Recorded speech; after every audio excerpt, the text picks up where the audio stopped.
శ్రీధర్ బాబు మాట్లాడుతున్నారు. ఆ లైవ్ చూద్దాం. ఒకరి ఇంటి ముందట వచ్చిన యానిమల్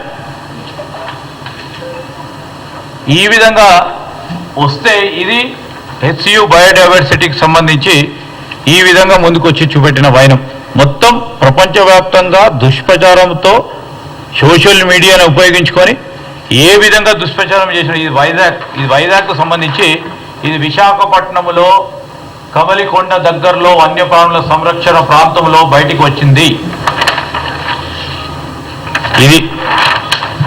ఇది ఏఐ జనరేటెడ్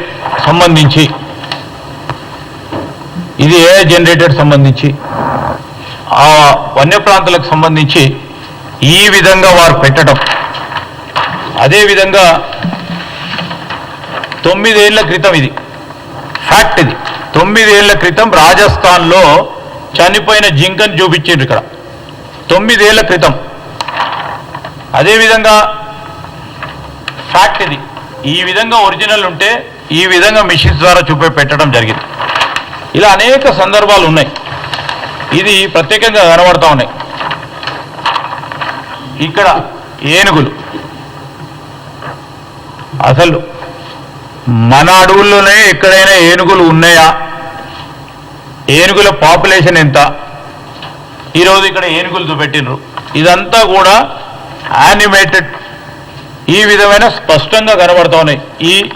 ఈ మిషన్ ముందట ఏనుగు, అసలు ఏనుగు అనేది హెచ్యు ల్యాండ్స్ సంబంధించి పరిసరాల ప్రాంతంలో ఉంటే తెలియకుండా ఉంటుందా? నేను ఎందుకు చెప్తా ఉన్నానంటే ఇవన్నీ కూడా ఇది చూడండి, ఇదైతే ఇది దయచేసి చూడాలా యావత్ ప్రజానికానికి. ఇదైతే ఈ ఏనుగులు పోతుంటే మెషిన్లు పోతున్నట్టు ఏ జనరేటెడ్ వీడియో క్లిప్పింగ్స్ కానీ ఈ విధంగా చేస్తే మీరు బాధ్యతాయుతమైన ప్రతిపక్ష పార్టీగా మీ పాత్రను నిర్వహిస్తూ ఉన్నారని అడుగుతా ఉన్నాం. ఎందుకు చెప్తా ఉన్నామంటే సరే ప్రభుత్వాన్ని నడిపిస్తా ఉన్నప్పుడు ఎక్కడైనా చిన్న అడప తెలుసో తెలియకుండా ఎక్కడైనా చట్టాన్ని అతిక్రమిస్తే తప్పకుండా చూపెట్టాల్సిన అవసరం ఉంటుంది, బాధ్యత ఉంటుంది ప్రతిపక్ష పార్టీగా. కానీ ఈ విధమైన చీప్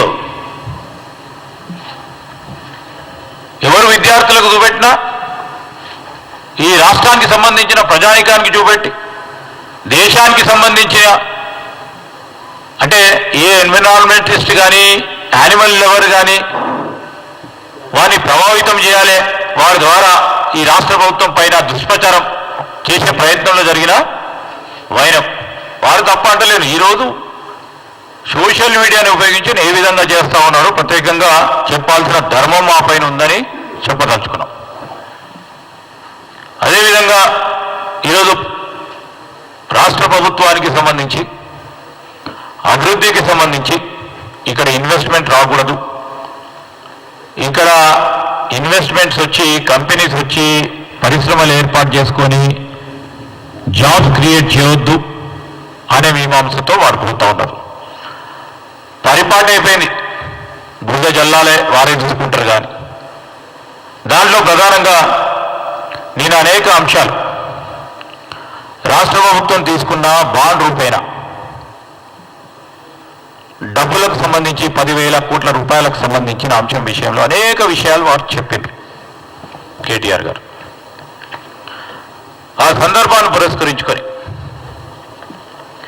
మేమేం చెప్తా ఉన్నామంటే 5,200 కోట్ల విలువైన భూమిని 30,000 కోట్లుగా చూపించినారు అన్నారు.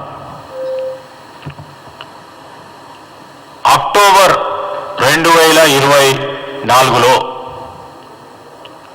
టీజీఐఐసి నియమించబడ్డ IBBI insolvency and bankruptcy of India certified valuation consultant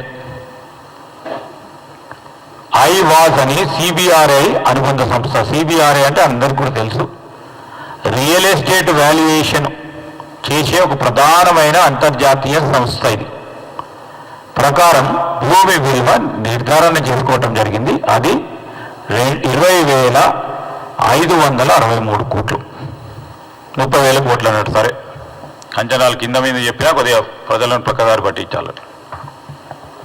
నేను మళ్ళీ దానికి వస్తా, అది ఎట్లా ఏ విధంగా ఎవరు చేసినారు. RBI నిబంధనలను పాటించకుండా 10,000 కోట్లు తెచ్చారన్నారు. ఎవరైనా డబ్బులు ఇచ్చినప్పుడు కానీ, డబ్బులు రేజ్ చేసినప్పుడు కానీ, బాండ్స్ రేజ్ చేసినప్పుడు కానీ ఒకటి ప్రధానంగా తెలుసుకోవాల్సిన అంశం, వారికి తెలియదని కాదు కానీ పక్కదారి పట్టించే కార్యక్రమం. Security exchange board of India వారు నిర్ధారణ చేసిన తర్వాత